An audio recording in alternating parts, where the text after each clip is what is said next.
Okay, as you know, I've been talking basketball with various people.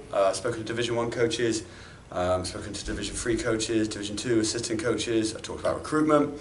I'm now here with Coach John Sarge, John Seirs, John Sarge, whatever you want to call him. He comes with several names. So John is someone that I met at Hoop Group Camp on the first year, took me under his wing, looked after me, went out to see him in May, spent some time at the high school. So I really want to just chat about how it all starts. So you're the head coach for Ocoee. I always say Ocoee or Ocoee High School. Obviously, when it gets to college, people are looking for recruitments and everything like that. And it's a crazy world out there for college recruitment. So how does it all start? How does the high school process work? Well, so I think it's my job to make sure we get kids ready for their next level of life, whatever level that's going to be. You know, not every kid's going to have the opportunity to play college basketball. Right. I've got 42 guys that have signed Division 1. I've got 13 doctors and 12 lawyers. And those kids have told me, like, the work that we put in the skill and drill, 4 days a week in the fall, 4 days a week in the spring and summer, and then our season, even though their basketball dream ended, helped push them through law school, push them through medical school. So, you know, we try to start with the young kids. Yeah. I spend 1 day a week at the 2 middle schools that send us kids and do skills and drills with their coach, just trying to get them to learn how to play. Yeah. And so it's all about teaching them how to work. So when I went over there, we done some individual work with the kids. It was great. I enjoyed it. They worked really, really hard, like really hard.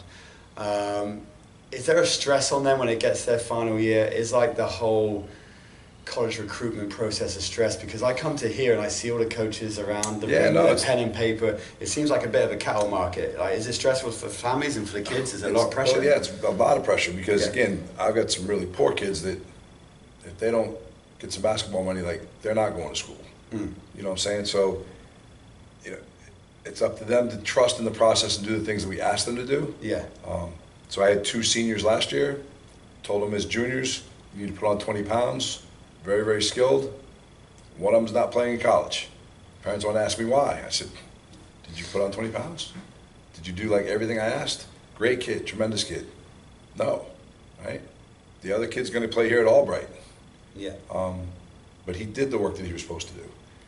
So, you know, it's about, at some point they have to be responsible for themselves. Yeah. And that's why, instead of just playing AAU, it's mandatory for my kids, all of them, and it's $600, over $600 to come to camp with their flight. Yeah. But they have to come non-negotiable to a week of hoop group. I heard that they raise a lot of money just to come here by doing some crazy stuff. Car washes. I had 6 of my kids that have no money.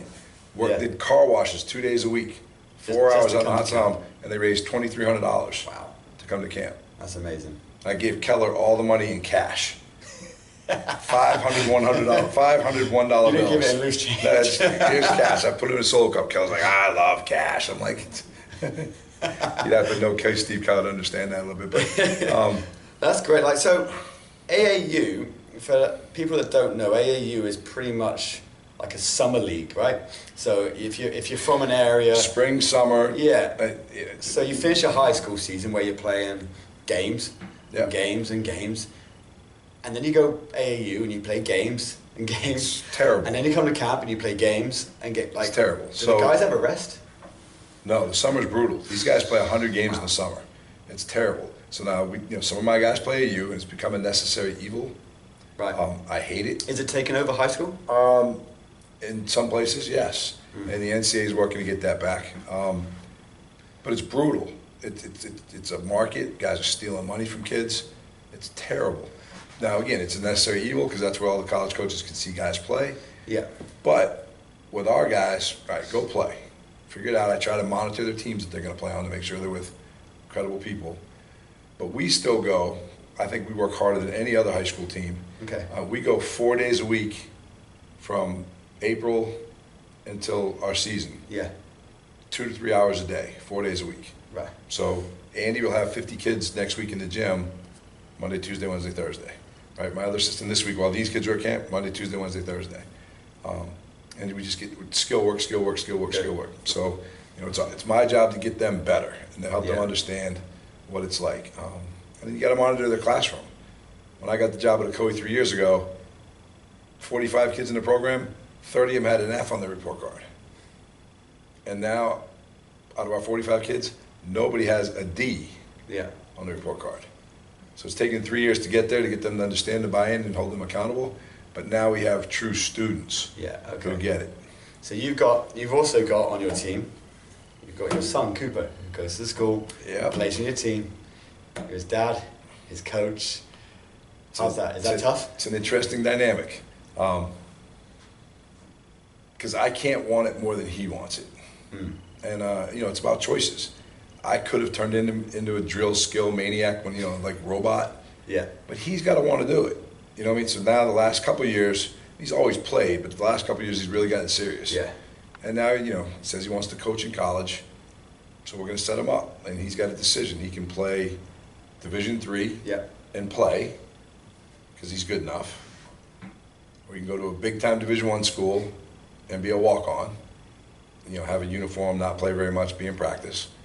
Or if you really want to coach, he can go to one of those big schools and be a manager and like live in the assistant coach's office and learn how to really coach. Yeah, that'd be great. And so, you know, he has to make that choice. We've had lots of discussions.